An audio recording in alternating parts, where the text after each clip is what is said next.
Assalamualaikum warahmatullahi wabarakatuh.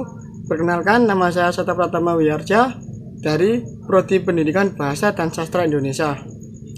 Di sini saya akan menjelaskan sedikit materi tentang kelas sosial. Teori-teori kelas sosial sudah berkembang sejak 150 tahun terakhir, di mana Karl Marx menjelaskan masyarakat internal dibedakan baik berdasarkan jenis kelamin, umur maupun kelas sosial.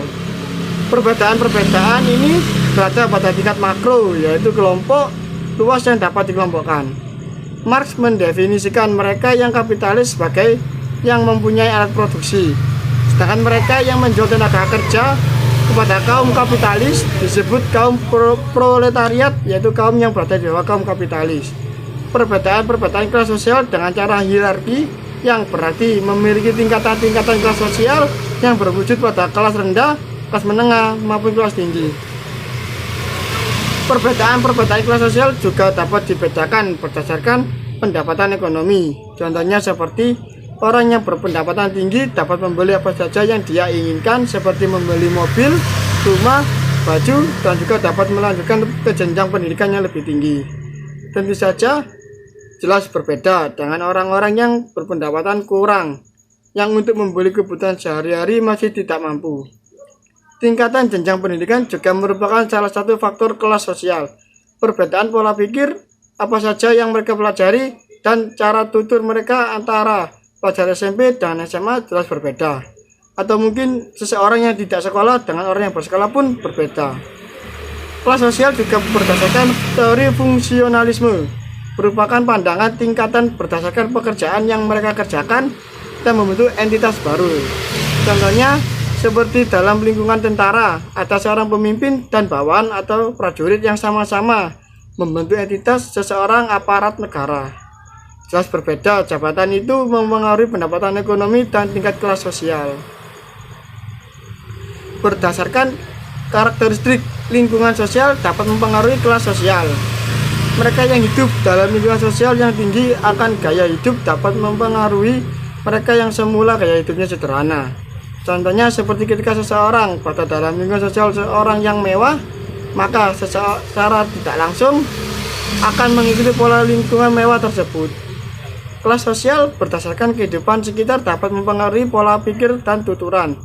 Contohnya seperti pola pikir dan tuturan orang desa berbeda dengan orang yang berada di kota. Tuturan lingkungan kota cenderung ke arah fleksibel yang jelas berbeda dengan tuturan lingkungan desa yang mengutamakan norma-norma. Pola lingkungan kota lebih maju dan luas mengikuti perkembangan zaman. Pada tahun 1980-an, penelitian tentang stratifikasi sosial adalah buta gender menurut Giddens 2001 halaman 298. Buta gender lebih menunjukkan kepada kedudukan seorang wanita. Wanita hanya dianggap seolah-olah tidak ada bandingan seorang laki-laki yang memiliki peran penting. Terlebih lagi mengenai pembagian kekuasaan, kekayaan, dan kehormatan yang menjadikan wanita tidak penting atau tidak memiliki hak apapun. Teori ini memandang seorang wanita hanya sebelah mata, sebab segala pendapatan keluarga didapatkan oleh suami. Hal inilah yang menjadikan hilangnya kedudukan seorang wanita dalam keluarga atau masyarakat. Namun Giddens menganggap teori ini tidak dapat diperankan karena ia berpikir bahwa sebuah posisi pencari nafkah tidak dapat dikatakan bergantung pada satu pihak saja. Kedua belah pihak, baik laki-laki maupun pihak perempuan, dapat saling bekerjasama. Maka ketika seorang perempuan turut serta menjadi bagian pencari nafkah, ia akan mendapatkan kehormatan yang setara dengan laki-laki. Weber berpendapat bahwa orang-orang memiliki kesempatan hidup yang berbeda yang disebabkan perbedaan keterampilan, pendidikan, dan kualifikasi. Menurut saya, stratifikasi sosial bisa berubah. Ini bisa dilihat melalui pendapatan orang kelas bawah dapat mengalami kenaikan yang mengubah dia berada pada strata menengah, bahkan sampai pada strata yang paling atas. Sekian penjelasan yang bisa saya sampaikan. Kurang lebihnya mohon maaf. Assalamualaikum warahmatullahi wabarakatuh.